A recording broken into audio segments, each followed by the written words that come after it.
Hello everyone, welcome to yet another 10 plus 0 chess game live stream. Hopefully everyone's been having a decent day. I'll leave you with the position, the puzzle, as we usually do, while I make sure everything is streaming right. I'll leave you with... Okay, that seems to be working. Let's take a look at this one. We are streaming in both YouTube and Twitch, and I like to remind you, the viewer, feel free to watch in either platform. In case you're watching this after the stream is over, obviously you don't have a choice. In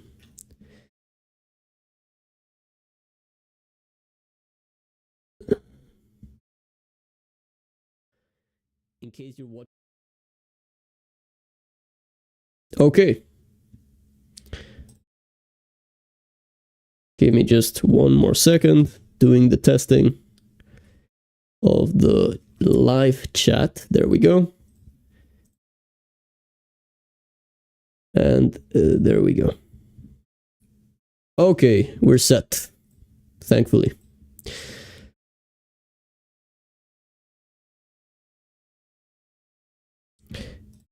I know what we're failing at, maybe. Yeah, there we go. Well, surprisingly, everything is fine. Okay, so first of all, I apologize for not having the usual Wednesday stream. This was the first time I missed a stream in a long time. But I have a very good excuse, and the excuse is that I was actually struggling with a cold, very nasty cold. But now I'm back. I'm pretty much recovered. So let's take a look at this puzzle. So you guys had enough time. Obviously, you can pause the live stream / video before I say the answer. But this serves as a kind of warm up to our brains to get into the chess mode. I mean, I would be lying if I said that fully. Obviously, this is a little bit too basic. But okay, I'm going to stop talking. More chessing. So clearly, white has some problems in the back rank. The reason why I highlighted this pawn is that usually you do want to move one of these pawns in front of your king to give your king some, what we call loft, some space to open a window and prevent back rank issues. But this one doesn't apply. When you apply that principle, it's essentially either the H or the G pawn, because moving the F pawn almost always results in problems regarding this diagonal. And on that note, we have candidate moves. So candidate moves being checks first. Those are the first type of moves you should take a look at. They are the most forcing moves in the position. And if the most forcing moves in the position don't work, only then you move on to maybe captures or creating some sort of threat. But for now, we have 1, 2, and we do have this third check, but that one is very unlikely to work. I don't see anything after rook takes g2 check. We do have one more check, but king h1, and that's it. So rook e1. The problem with this move is that this is not checkers. It's not as if white is forced to take, which would be amazing for us because this would be queen takes e1 mate. It's good that you see that, but it's not good that you missed king f2, and king f2 is the refutation to that line. After king f2, unfortunately, I don't think we have anything. I mean, if we take, obviously white is in time to take that. We do have queen e3, which looks like checkmate, but king g3. And you're going to say, David, that king is exposed. That king is outside the whole pawn body. That's not ideal. And you're absolutely right about that. But we would need a pawn on f4 or our rook to magically appear on g5 or something of that sort to finish the business. But unfortunately, in this case, after rook e1, king f2, queen e3, king g3, we don't have any of those ideas in hand. The best is queen g5, king f2, queen e3, and accept the draw probably. So that takes us to the last and the best, which is queen e3 directly. And why queen e3 directly? Well, king h1 is essentially the only move, because if king f1, queen f2 is mate, and only now we use the previous idea, rook e1, queen takes e1, and this is checkmate. So let's move right into arenas and the daily rapid arena. Let's see if we can get some instructive games. And if you guys struggle with any technical difficulties other than the unfortunate consistent lag that I've been suffering from for the past 3 months, please let me know. So if you think my voice is a little bit delayed, that happens from time to time. To get into the chess mode. I mean, that would be okay. That seems to be working fine. We get a pretty strong player in the very first round, 2100 plus, best of luck, and they open up with e4. So we have a variety of options, but we're gonna execute our Philidor with d6. White plays d4, occupying the center. I'm gonna play knight f6, hitting the pawn on e4, developing the pieces, and they go for bishop d3. More popular is knight c3, after which I would have played e5 and potentially gone into this endgame, where I lose my castling rights, but it's not such a big deal because the queens are off. Usually it is a big deal to lose your castling rights when queens are still on the board, because losing castling rights is essentially your king is in the middle, and it's more difficult for your king to find a secure place. If queens are off the board, if queens have been exchanged, as it would have been the case in that line, in that variation, then the danger factor of it is not as important. But that's not going to happen. My opponent, as I said, played bishop d3, as we can see. After which I think I can go e5 regardless. But I'm just taking a moment here because, well, there's also this c5 pawn break that looks very tempting. And actually, I think my opponent is going to play d5 against both of those moves, both e5 and c5. So I'm just wondering which one makes more sense. Which one makes more sense? I'm going to go for e5. Because after d5, I think I want to play c6. And if I compare this with c5, d5, if I play e6, my opponent's going to keep the tension either way. They're never going to take. And then I'm not very happy about this bishop. Maybe we can talk about that in the post-mortem. But my opponent plays c3, keeping the tension in the center. That makes tons of sense. And now I'm going to play g6. So bishop e7 is very, very logical as well. But I like g6. And the reason being that if my opponent wants to keep the tension in the center, I think my bishop on g7 is going to be useful to put some pressure against d4 in the future. So okay, my opponent puts the knight on e2. Keep an eye on this. So my opponent didn't play knight f3, they played knight e2. What could that mean? Almost always, the best way to develop those knights on b1 and g1 is to their adjacent diagonal move towards the center. In other words, the knight on b1 wants to go to c3, the knight on g1 wants to go to f3. But in this case, they go for knight e2, and there's a very good reason for that. What do you think it is? Well, obviously, the knight on f3 would be blocking the f2 pawn, which would allow f4. So after castle's short side, we're going to allow white to go f4. I don't think it's such a big deal. But at the same time, I think it's a very interesting plan. Which my opponent doesn't go for. I was just going to finish that whole explanation of the knight coming to e2 compared to f3. Concluding this just by saying, yeah, very often if your opponent is playing knight e2 is 9 times out of 10, I would say, it's because they want to move the f pawn. They want more freedom with their f pawn. Okay, my opponent goes for h3. This move is a useful move. Obviously, it always is useful for future back rank mates, but that's definitely not the main reason my opponent went for this move right now. I think my opponent went for this move right now either because they want to play bishop e3 without being worried about knight g4, or for some reason they may have been scared about bishop g4. I think more the former.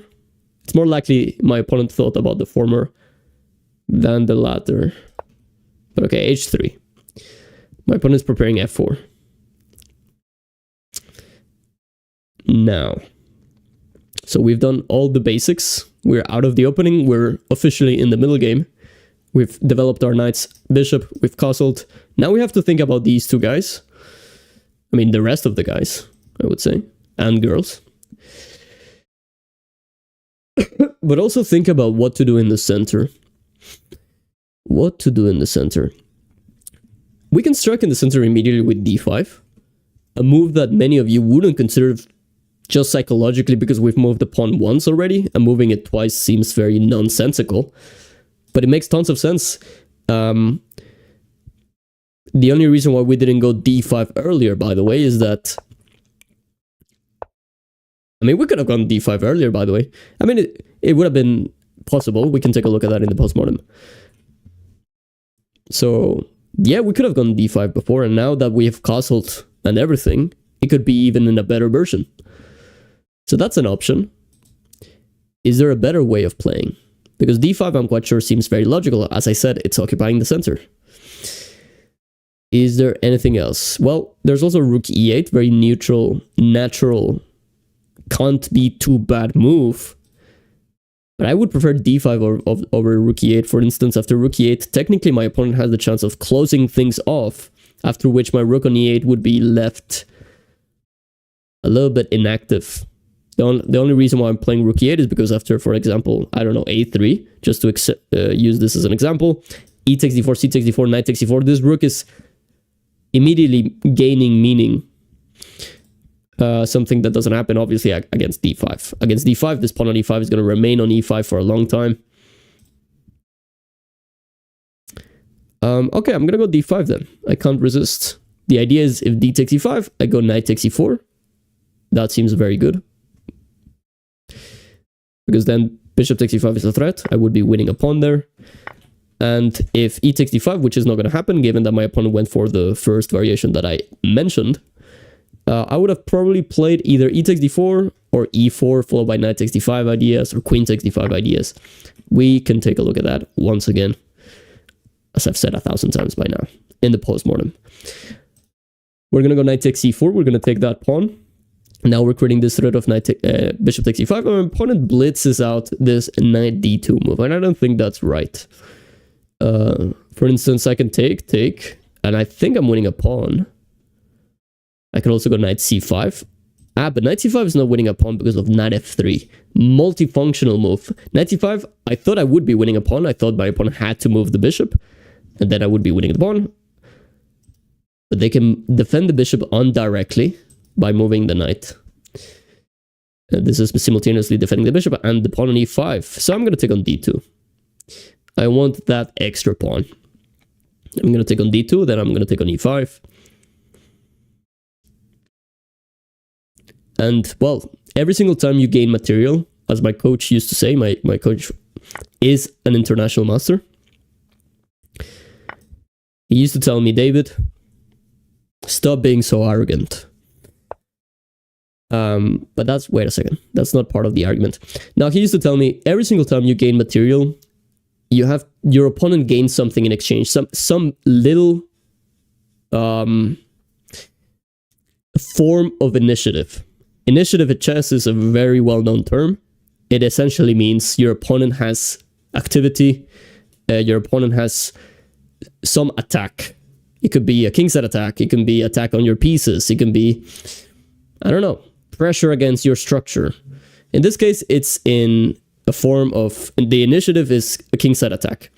After bishop g7, my opponent could go f5, and they do.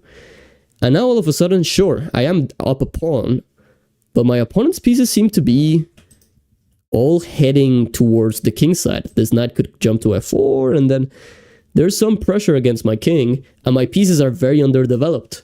So if I just relax, that would be an amazing mistake. So relaxing is definitely not the right thing to do. I'm going to develop. And I'm going to play knight c6. Trying to finish development. If I could play again, I would play bishop d7. Okay, my opponent is starting to bring pieces into this area of the board. Again, the king side. Is my opponent threatening anything? Okay. f6, I take. If they sacrifice the rook, I take. And I don't think that's enough. That looks very scary, but I don't think that's enough. Because my opponent's pieces, sure, they're looking at the king side, but I don't think it was time. It was time to sacrifice an exchange in this case. So I'm not scared about that. I mean, at the end of the day, this pawn on g6 is doing quite a lot of heavy lifting by limiting this knight on h5 and on f5 and this bishop. So I think I can play bishop d7. I'm going to play bishop d7. If my opponent plays something like queen g4, that's kind of that's not threatening anything, because that would be pinning this pawn to the queen. And knight e5 concretely would be taking pieces off the board. Very good sign. And once again, if my opponent gives me the time, I'm going to play queen h4 or queen e7. Well, queen e7... queen e7 maybe not. Not now, because takes, and f6 is actually winning material. So I could play rook e8, hitting the queen. That seems very tempting. But I think my opponent is going to play queen f2, and all of a sudden I'm a little bit scared. Queen f2, and then maybe if it was white to play again, they would take, and there would be checks here. I don't want to allow that. I don't want to allow any form of counterplay. So I'm going to play queen h4. This is doing two things. I mean, I'm not just attacking this knight for the sake of attacking the knight. I want to bring my pieces. So I'm going to play this now. Rook a8. I'm going to speed up a little bit, given that I have less than a minute and my opponent has 8.5. That's insane. Time does fly. But I'm going to bring my pieces into the game. I'm going to play knight e5 now. Or should I exchange? I'm going to exchange first. And then I'm going to exchange further if my opponent allows. My opponent should probably prevent that from happening. But let's see. Yeah, maybe I shouldn't have played that. It's okay. Yeah, that was inaccurate by me. Okay, I'm going to play queen f6 or knight e5. I'm going to play knight e5. Hitting this bishop. Also protecting f7. Very important part of this. Okay, they move it over there. And now, I think I have an annoying move, and that is this. I'm not sure, actually. I'm going to play bishop h6. Once again, I want to trade pieces. That benefits me.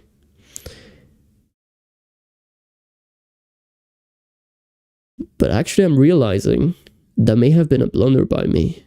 But I have some compensation. So takes. They could take on a7. They could take on a7, and that would be winning the pawn back. But I think I have, once again, I mean, in the same way that I got a pawn and my opponent started attacking me. Now, my opponent would be gaining a pawn, and I would have had ideas with bishop b5, and if rook e1, knight f3. But okay, we're not going to get into that. Once again, I have 20 seconds left. I have to speed up. Usually I don't struggle in time. Well, okay, give me a sec. I don't struggle in time. I don't manage my time this horribly in competitive chess. But given that this is a live stream, then yeah, I do have my moments of weaknesses. Okay, well, now I'm attacking the rook. They have to move it. I'm going to play rook e7. What is that threatening? It's threatening to simply unpin this knight. If I had moved that knight, rook takes e8. Oh, wait a second. I could have moved my knight, because it was defended by the bishop. So that was not very good by me. It's essentially wasting a move. And from now on, I'm going to stop talking for sure. It's official. It's official. I have 8 seconds, goodness gracious. Okay. Oh, that would be blunder. Let's see. I have a very solid position, extra pawn. The only enemy is either the internet or myself.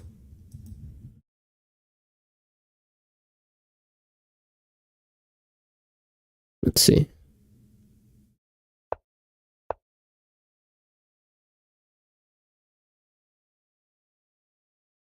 I'm gonna go for this next move.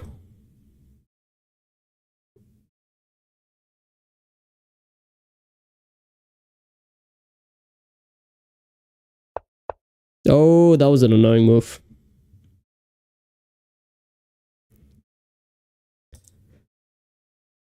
That was an annoying move.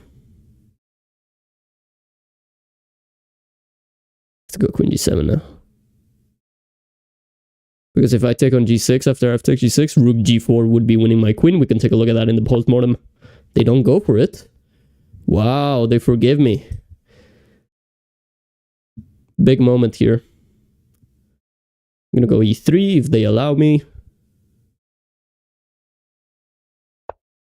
Wow. They don't go e3. I'm gonna go e3 now. Okay, this. And queen e7 maybe. I have less than a second. Goodness gracious. Yeah. No, that was completely my fault. Thank you for the game, Bad Mobile. I'm gonna live up to the consequences. Let's take a look at the game. As much as it hurts me. d5 was correct here, so I think so far, which questions did we get? Yeah, our first moment of thought was c5, and this would have been slightly worse than what we did. It's playable according to the engine. But I was, okay, yeah. After d5, g6 would have been the same way to approach this position.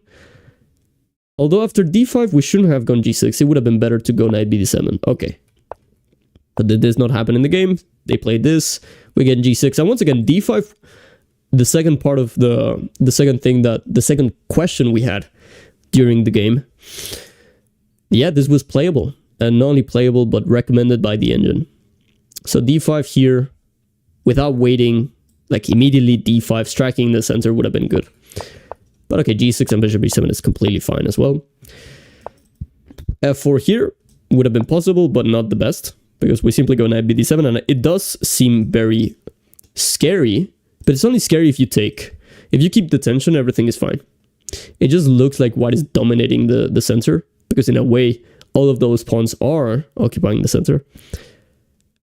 But what is the threat? I mean, if you're going to go f5, then all of a sudden, there are moves like, let's say, d5. Again.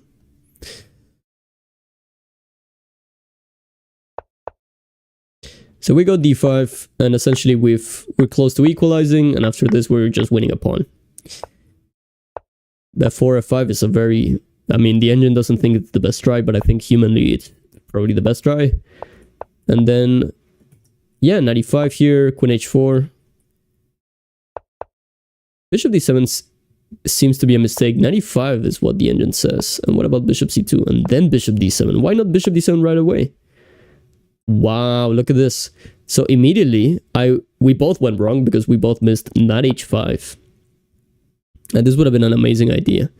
The idea is that if I take, I'm completely lost. There's f6. And let's say, well, yeah, I'm already losing here. Bishop h8, queen takes h5. There's nothing I can do to stop queen takes h7. So after f6, let's say I take here. It's the same thing. I can't stop this mate on here. And yeah, I mean, it's a complete disaster. All of a sudden, these two bishops are amazing. Plus the queen, obviously. So I would have had to play bishop h8, and that can't be good. So knight e5 first was important. And only then bishop d7, because after knight h5, let's see, what's the difference? Well, one of the differences is that this knight is now defending the king side. So for example, after one of the lines that we looked at before, there's knight g6, for instance. And black is winning, because there's not enough compensation. But yeah, we both missed that. It was a tough one, in my defense. And yeah, we were converting fine. The only problem was the time. So that's a shame. But hopefully instructive regardless.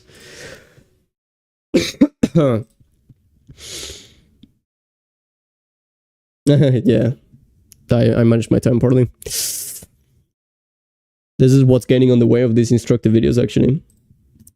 I should have learned already. It's been like 3 months that I've been recording live streams in this format, and okay, I promise I'll manage my time better for this one. So we're playing against the 1700. We're gonna open up with e4, and they blitz e6. So after d4, my opponent's probably going to play d5. This is the French, but I'm going to take my opponent out of the book.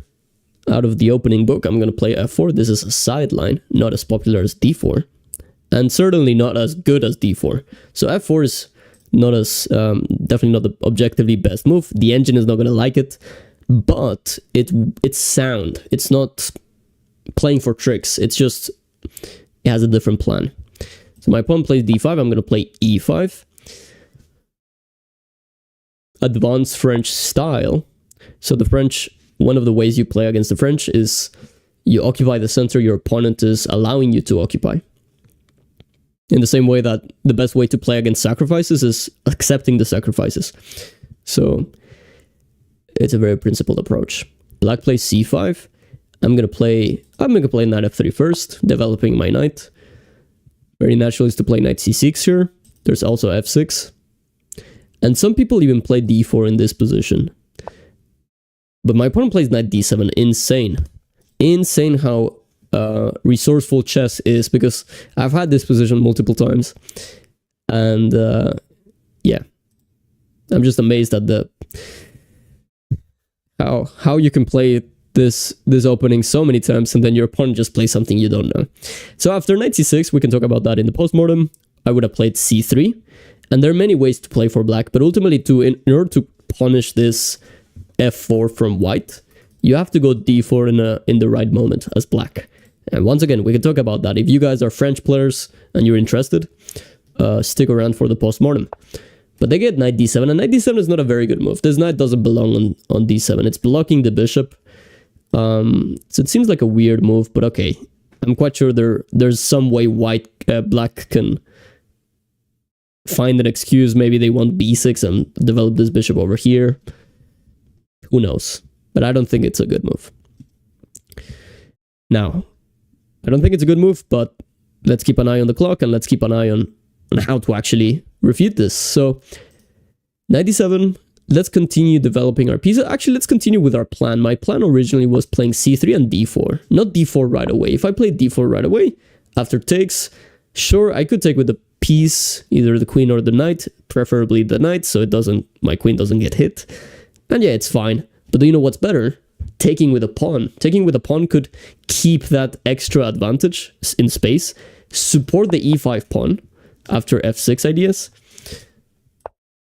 And, well, that would open the c file. If the c file is open, it's more likely this side with more space will get to exploit those advantages more than the other. My opponent goes queen a5. Once again, these moves are very typical, I guess, of the French, except knight d7. They're disconnected. I don't see the plan here. This is not normal development. The only normal developing move I've seen is knight e7. Queen a5. I mean, for example, I can take on c5, after which black can't take with the knight because there's b4 already winning material and winning the game.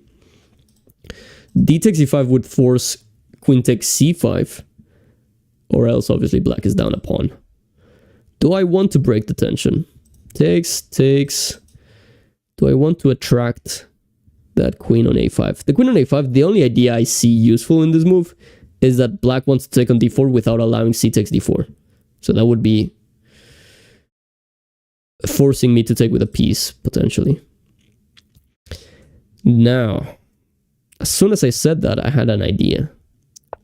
Bishop d3. This is doing two things. Firstly, sometimes black wants to close things off with c4 in these lines. So by playing bishop d3, c4, my bishop gets to stay in this diagonal, something that wouldn't be able or wouldn't be that quick, that practical if my bishop was still on f1. For example, if I had played, I don't know, knight bd2, if they play c4 in this position, I would have, in order for this bishop to be in this ideal diagonal, I would have to play bishop e2, bishop d1, bishop c2, right?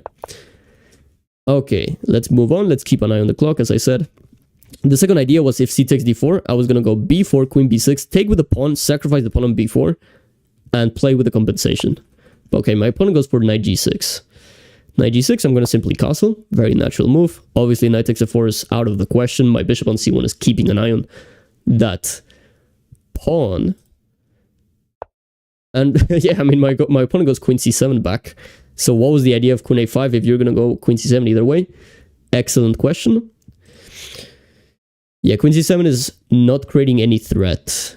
If anything, it's just saying, look, my queen is on a5 is probably going to get hit by b4 ideas, so I'm going to move it to the better square. It is a better square to c7, but it would have been better to put that queen on c7 right away. Now, my opponent has made moves, but not very efficiently. I mean, their king is still in the middle, and they're still 2 moves away from castling, and it's white to play. And when I see things like that, the first thing I think of is opening things up. c4, f5. Out of those 2 moves, specifically f5 catches my eye, seems more attractive. Is there anything else worth considering? I mean, c4, what I don't like is that d takes c4, bishop takes c4, and maybe knight b6. And that gives black the chance of rerouting this knight, which is misplaced currently, with tempo, and playing bishop d7 quickly. So for example, c4 takes, bishop takes, knight b6, bishop b5, bishop d7, and then black is essentially correcting all the previous mistakes. So for that reason, I'm going to go f5. The idea being, if takes, I take back, and I open the f-file, and if they simply move back, this is probably even worse, because I take, and the e6 pawn is super weak. I can already exploit it with a move like knight g5. So they take, I'm going to take on f5. My threat is probably e6, after which the e-file opens up, the f-pawn stops protecting a future castled king. d5 would be hanging. I suspect this is already pretty bad for black. Black has already to somehow sacrifice material, maybe, I'm not sure. I would be very curious to see what the engine suggests there, because there's always a way to be resourceful. I'm going to take with the bishop. Now this diagonal is very weak. d5 is also weak, but my opponent finds a very good move, and that's knight f6. That's defending d5, but also offering the convenient trade of the light square bishops. After which I'm going to keep the tension, knight g5. I suspect this is probably the only way to put black under some serious some pressure, serious pressure. I'm creating the threat of bishop f7. I'm also defending the bishop, obviously, in a very convenient way, because if bishop takes e6, knight takes e6, this is a fork. So I'm winning. I'm getting black to lose their castling rights either way. At least for now, I don't see any way. Okay, they take on e6. Have I missed something? I don't think so. I'm going to take on e6. This is a fork. Both the c7 queen and the pawn on g7 are attacked. They save the queen, as they should. I'm going to take on g7, and now black is not going to be able to castle anymore. Keep in mind, or also important to note, there's still queens on the board. So with queens over the board, this is seriously bad news for black. I'm going to play knight f5. This knight on g7 is not particularly well placed. I mean, I could have played a move like bishop g5 potentially, but I want to move my knight to the more active looking f5 square with a tempo, because it's hitting the queen. My opponent moves the queen. And I'm hoping that now, for example, rook e1, not now because it would be hanging the knight, but rook e1 ideas are going to be a little bit more appealing. So queen e6, let's see. I mean, another idea, very primitive, but also maybe efficient, is to take and play bishop g5. Now you're going to say, well, David, all of these options, all of these candidate moves you're considering, they're all keeping your pieces underdeveloped in the queen side. Why are you doing that to them? Well, I want to squeeze the most out of the momentum. So for example, if I started with a move like knight a3, like knight d2 would be blocking my bishop, first of all, and knight a3, I don't know, maybe knight e4, and then I don't know, knight f5. I'm making the most of the things as they are right now. It looks like I'm moving things over here, but it's all with a tempo. I'm moving this knight on f5, attacking the queen. I'm taking this bishop with a tempo, obviously, because they have to take back. And now I have moves like bishop g5. Look at this. Bishop g5, this bishop is obviously keeping an eye on e3. This would be a check. So I have to keep an eye on those tactics. And only after this bishop is outside already, now I can play knight d2. And look at this. I'm up a pawn. My opponent's king is in the middle, completely naked. And I probably missed even a better way to exploit my advantage, which is queen a4. Luckily for me, my opponent didn't play king c8. Probably king c8 was a better way of playing. They play queen d6, so I'm going to play queen a4 now. This is doing two things. It's attacking the king, and it's attacking the pawn on a7. Queen c6 is not possible. I mean, it is possible, but it's not a good move, because then I get to take, and it's blundering the knight. Sorry. Blundering the knight at the end of the line. So what is my opponent going to play? I mean, probably they have to play either king c7 or king c8. They choose king c7. King c7 is a very daring move, because if it wasn't because of this knight, bishop f4 would be completely crushing and completely winning, because that would be dropping too much material as black. So it's almost as if you're putting, I don't know, what was the reference here? Fixing your broken chair with a piece of tape. Terrible reference, but okay, we're gonna move on. So I'm gonna play. I have different ways of playing. I'm gonna choose to take on c5. First reason is obviously it's keeping that momentum going. But after queen takes c5, king h1, now I'm creating the threat of taking on f6. So this queen is no longer defending the knight on f6, so they have to probably go back. And things open up a little bit more. Queen g4, sorry, knight g4, queen takes g4. This is blundering the knight and ultimately making things easier for us. I suspect that after queen d6, I would have played maybe, not sure, queen d4, putting pressure on f6 even further, or maybe queen takes a7. I had several ways of materializing the advantage. But after knight g4, I suspect my opponent maybe try 5 more moves and then accept their fate. Yeah, that king on c7 is not making anything any easier. I suspect king b8 can be tried here. Okay, this one, let's see. What's the most? Okay, I'm going to play queen g3. I'm going to play queen d4. I'm going to be instructive. I have 30 seconds left, that's fine. I'm going to play queen d4. I'm going to exchange the queens if my opponent allows me. I'm also creating the threat of queen g7 in some positions. Obviously, we're up a bishop, and the pawn. Let's not forget about the pawn. So if I exchange queens, that's just going to make things easier for ourselves. So they do decide to take. I'm going to take back quickly. And once again, similar to the first game, the only thing that can stop us now is the internet connection. Or, yeah, the clock. So a little bit better time management, but not amazingly. Hello, Jenny. Will do. Okay, so I'm gonna exchange the rooks.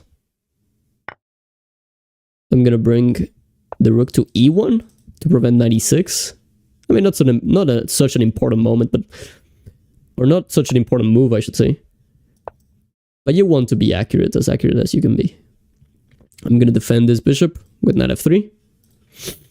Threatening to play rook e8. If I get to play rook e8, that's essentially game over. I mean, look at this. This knight is pinned to the rook. There's no way for this setup to... There's no way for black to unpin themselves. And even if black gets to somehow bring the king and defend everything, I'm just going to play bishop h6, even if there's a king on f7. I'm going to take, and that's going to...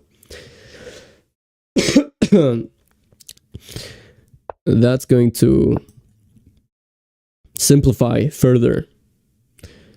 That's going to exchange more pieces and make my life easier. Now, David, why are you going 95 if you just said that you're going to take on f8? Well, this is actually better. Because now my threat is to take. Now that the king is on e7, it would have been the same if king f7, because 95 check, king e7 would have been the same. But now, with the king on e7, I can take. And I'm not only simplifying anymore. I'm playing knight g6. So I'm winning the whole rook. I'm winning further material. So my opponent doesn't go for it. Very clever. I'm going to play h3. And let's see. I should play rook e8. What am I doing? I'm going to play rook e8 further. Next. 7 seconds left. Will we make it? Okay, I'm going to play knight f3, keeping that king cut. Rook e5, bishop b4, king h2 or bishop c3, depending. Oh, they're clever. Let's see.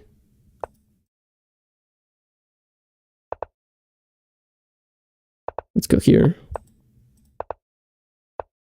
Let's go. Pre-move teaching lesson. Oh!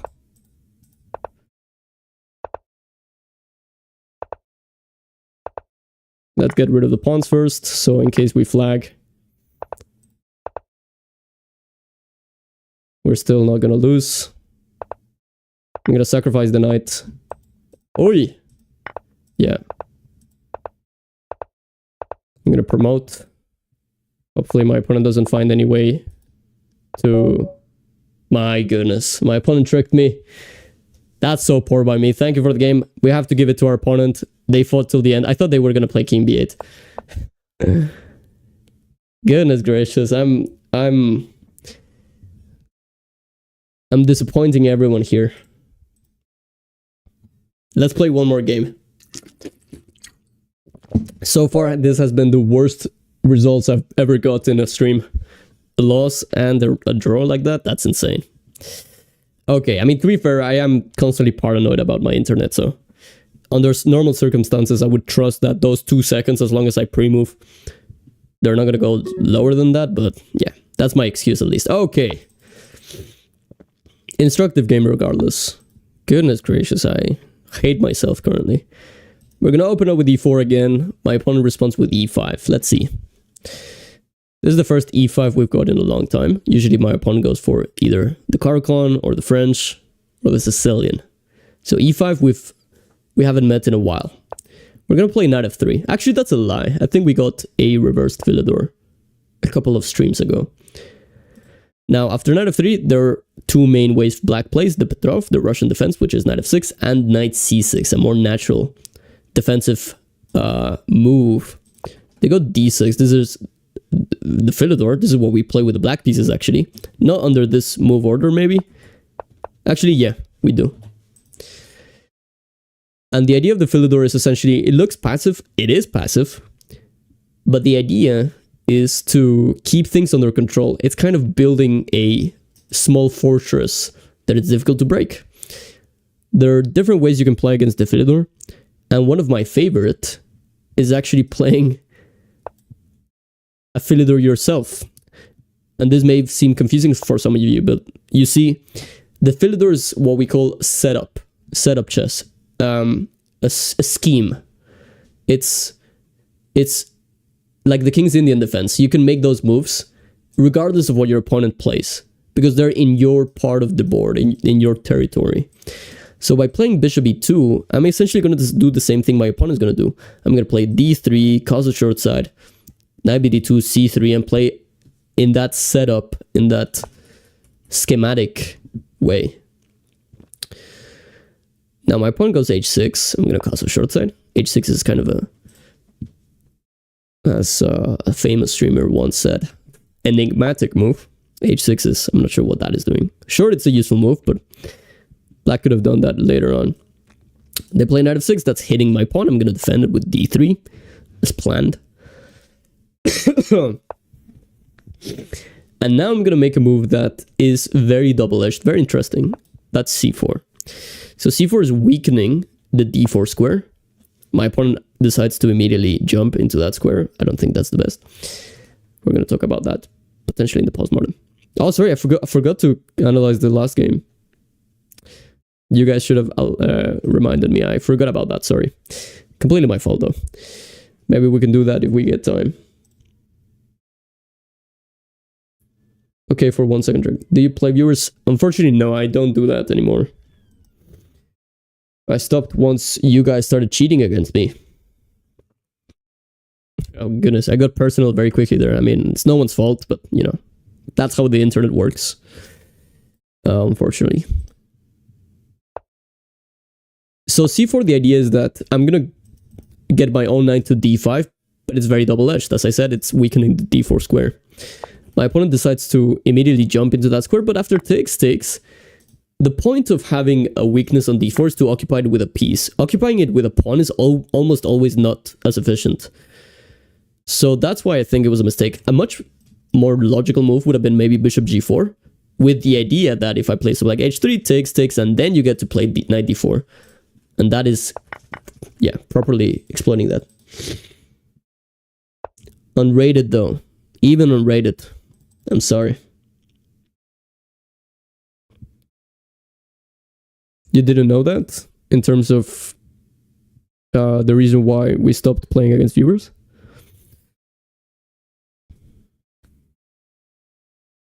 Yeah, many people unfortunately cheat. No secret. Nothing new. But let's stick to the chess. Black plays bishop e7. Bishop e7, very logical move. Black is getting ready to castle short side. And let's think here. How do we want to place our pieces? What are the most effective way to place our pieces? So for example, knight e3, knight c2 comes to mind. Putting pressure under the d4 pawn. But there's also the more natural knight d2, knight f3. Do we want that knight there? Well, where does this bishop belong? I think simply on d2. I don't think there's a much better place for that bishop. I mean, maybe I can play b3, bishop b2 to put pressure on d4, but black is going to play c5 regardless. So I can attack it with 2 minor pieces, but if there's a pawn defending it, then it doesn't matter 2 minor pieces or 3 minor pieces are attacking it even, because it's being defended by a pawn. Sorry. So let's think. Let's see. I think I'm gonna go knight a3, knight c2, and the reason is the knight on f3 looks nice behind the pawn. Usually when you see a pawn on f4 and a knight on f3, it's usually a very sound setup, but it's just visual. Practically, it's getting on the way of the rook, it's getting on the way of the bishop, which would allow something like bishop g4 or knight g4, and maybe more importantly, it's getting with like a knight on f3 is blocking the bishop, which would not allow me to go g4, f5, g5, which takes me to the next point. If I have a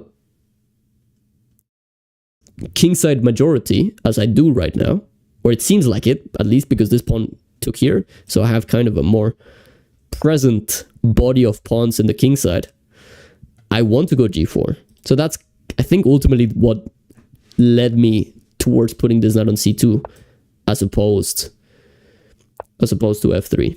But okay, black plays c5. Yeah, f5, bishop f4, queen d2, h3, g4. Yeah, I mean, I think we're heading that way.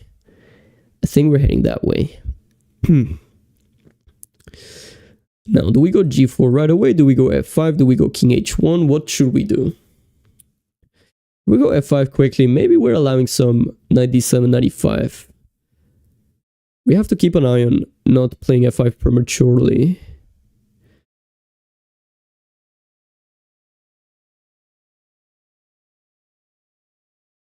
Because definitely all of those moves, all of that plan is weakening the dark squares.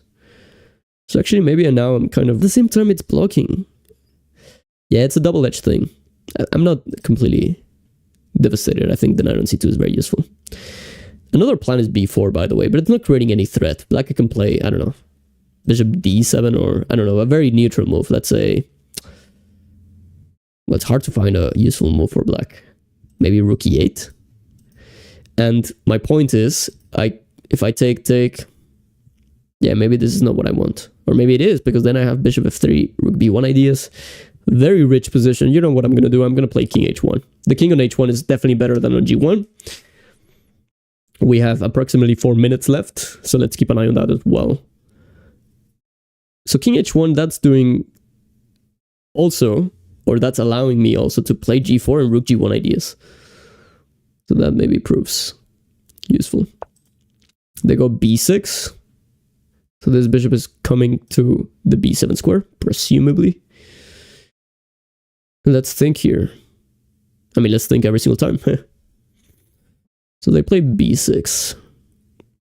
This looks like a Dutch. In the Dutch, usually white goes queen e1, queen h4, f5, and sacrifices on h6.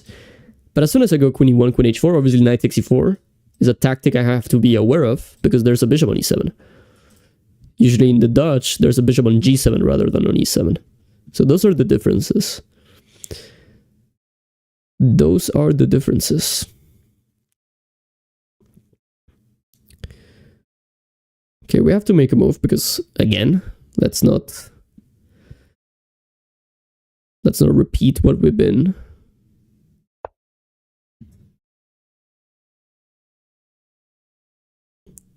What we've been, unfortunately, falling into in the last couple of games. I'm going to put my bishop on f3, and I'm preparing a g4. For example, after bishop b7, I'm going to play g4. I could have played g4 first. It just feels a little bit more natural to protect this diagonal and then g4. g4 is a very double-edged move. You should not make moves like this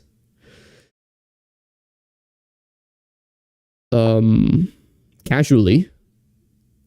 It's always something you should evaluate, because it's weakening the king side very much, but at the same time, we're aiming against the king. It's a very ambitious move, because it's, yeah, that's the definition of a double-edged move, actually. It's obviously weakening our king, but it's also potentially attacking the opponent's king and opening lines against it. Now, as soon as I go f5, they go knight d7, and the dark squares are completely weakened. I want to go g5, but after takes, knight d7, it's a similar story. e5 is weak, bishop takes g5 is a threat. So do you know what I want? And once again, very double-edged, and I'm not even sure if this is objectively sound, but I think it's very interesting to say the least. But h4, with the idea of g5 and taking with the h-pawn, I think this may be, yeah, this is very interesting at least. Maybe not the way, but okay. My opponent plays queen d7, very tricky move. If I play g5, this queen is immediately entering into the game. So I could play f5. One bad thing about playing queen d7 as opposed to queen c8, for example, is that after f5, black doesn't have easy access to the e5 square anymore. So yeah, f5 seems very attractive. I'm gonna go f5. Probably the best move is queen d8. Back for the sake of playing knight d7. So black has wasted a move, but has gained the fact that has gained the e5 square. They go knight h7. They go knight h7, and this is actually a very good move. This is a very good move because it's not only preventing g5, but it's also creating a threat. So I think I have to spend a move playing queen e1. No biggie. Queen e1 with the idea of queen g3. I mean, the queen on g3 is definitely more useful either way. At some point, we have to reroute this knight. This knight on c2 is no longer putting pressure on d4. I mean, it wasn't doing much from the moment black played c5. But we were kind of prioritizing other pieces, and I think very soon this knight on c2 will have to... It will be the turn of that knight. They go queen e7, interesting. Queen e7. They're putting pressure on h4. Okay. So I have g5, h takes g5. That's an interesting idea.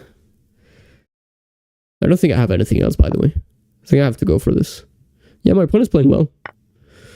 So should I take or should I play rook g1? I think I'm gonna take. I'm gonna speed things up.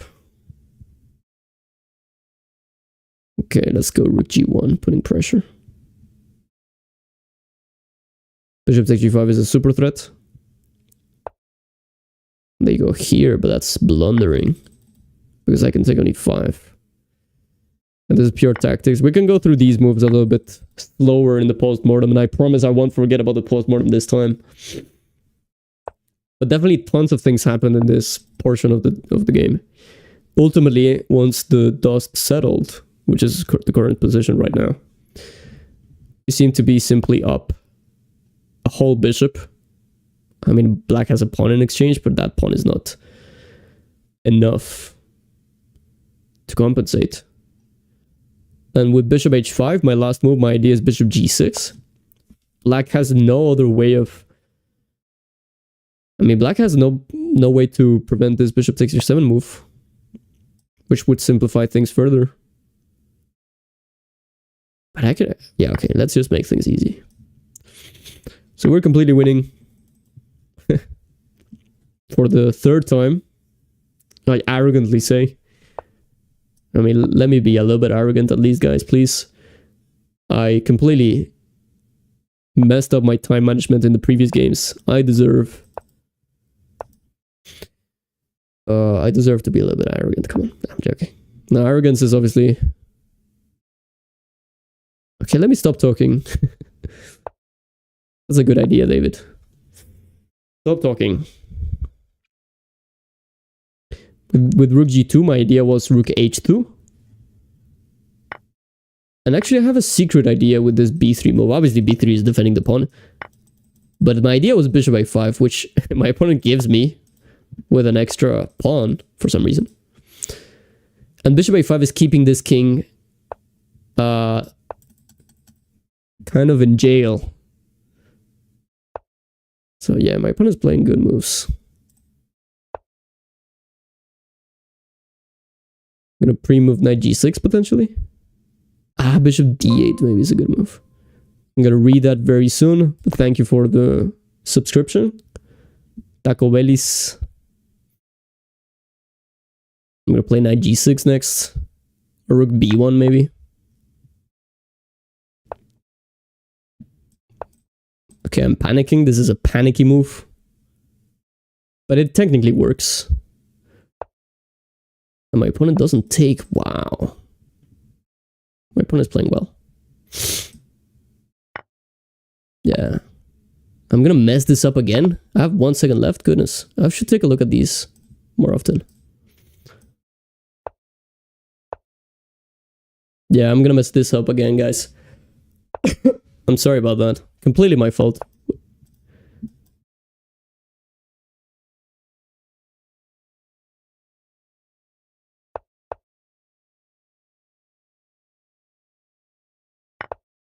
Oh. Yeah. How close can I get?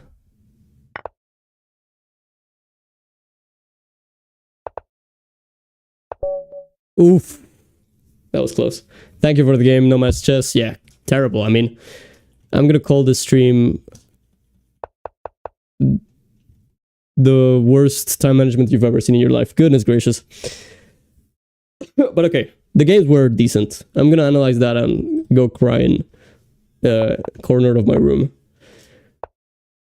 I absolutely love this g4. You should play g4. But okay, let's analyze actually the last two games. But yeah, I should be ashamed. I am ashamed. Okay, I went... Yeah, b4 is something we considered, and this is what the engine likes.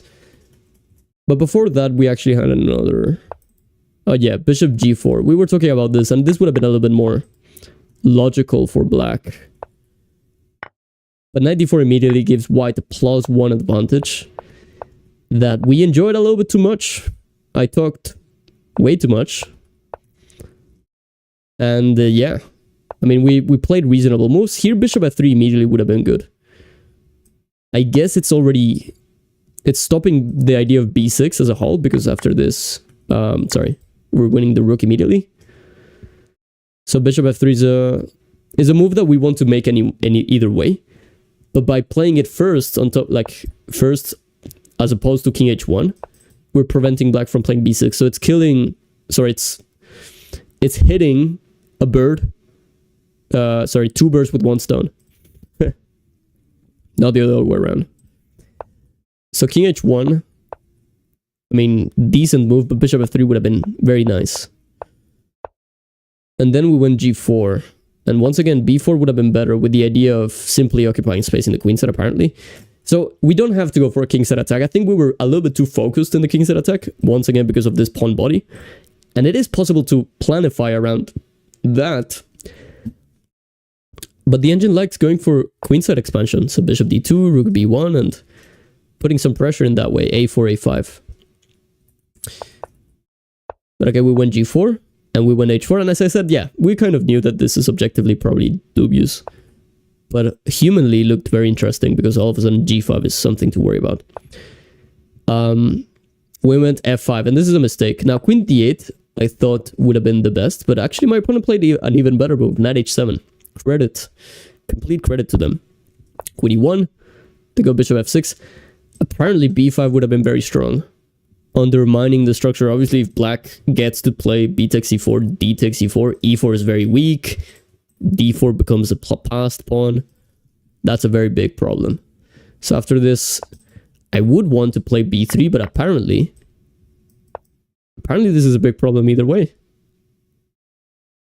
Because now the rook is ideally placed on b8.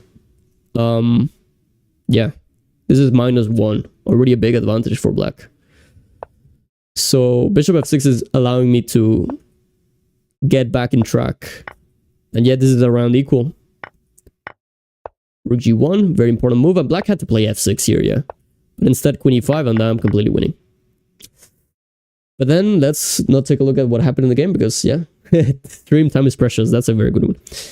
Yeah, maybe I should call it like that. Let's take a look at the last game. I'm just gonna pause the arena. We scored a whopping 1 point in the arena, I think. Is that true? Yeah, we scored a 1 point. Okay, that's insane. Nah, I mean, it's a little bit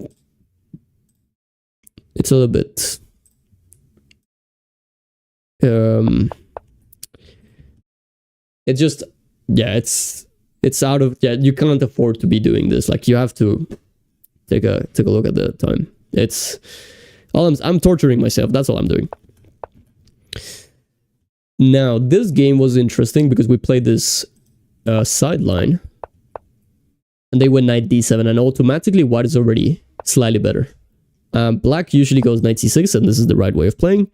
The idea of white to prolong, to delay the movement of this pawn on the d file, the pawn on d2 to d4, is essentially because you want to go c3. This is what I would have played. And let's say black goes knight g7, knight a3, followed by knight c2 and d4. So what you're doing essentially is, by playing many lights in the advanced French, you play c3 and you get to once again support the center, so nothing different in that sense. If anything, probably better to do it in this order. But after knight c6, after knight a3, black can take, and then take on a3. So by playing f4 and making these moves, obviously, I mean, even if black had gone knight h6 without blocking this bishop, after knight a3, obviously you can't take on d4. So you get to play knight c2, you get to keep that knight there, and hopefully you go d4. And I say hopefully because that takes me to the next point. In order to refute this as black, you have to develop this way, this is fine, and you have to go d4. And after d4, you have to do it specifically in this order after knight a3. If you go d4 here, then this knight no longer belongs on a3, and you actually saved white from a lot of trouble, because yeah, now white can play bishop d3 and keep this knight flexible. Very often they go bishop e4, d3, and then knight d2. So this knight is, you're doing white a favor by not in a way forcing them to take their knight to a3 first, as you are with knight g7, and only then going d4. So that's the first part of that. The second part of that is that after bishop d3, for example, here, there's knight d5, and it's not easy to protect f4. In fact, white already has to sacrifice here with castle's short side. Knight takes f4, and if I believe, yeah, bishop e4. And it's still very interesting. It's still difficult to completely refute this as black. But this is it. This is the line. Okay, well, that's going to be it from me. Is there anything else interesting in this game? I mean, we got a completely winning position. Knight g5 is the only way to win, and we found it. But do you know what we didn't find? A right way of managing our time. Okay, enough of that. That's insane. Thank you for watching. Hopefully those games were instructive. I promise I will... Okay, I'm not going to promise anymore. I've been promising for like 1,000 years by now. Hopefully you guys get to understand that I'm putting all my energy in explaining the moves. And I'm not good enough to keep a track on everything. So, yeah. Thanks, everyone. Oh, yeah, Discord. I'll check that after the stream, unfortunately. I mean, if that was your game or something, and I'll write to you there. But yeah. Thanks, everyone. Have a good day, and I will see you tomorrow.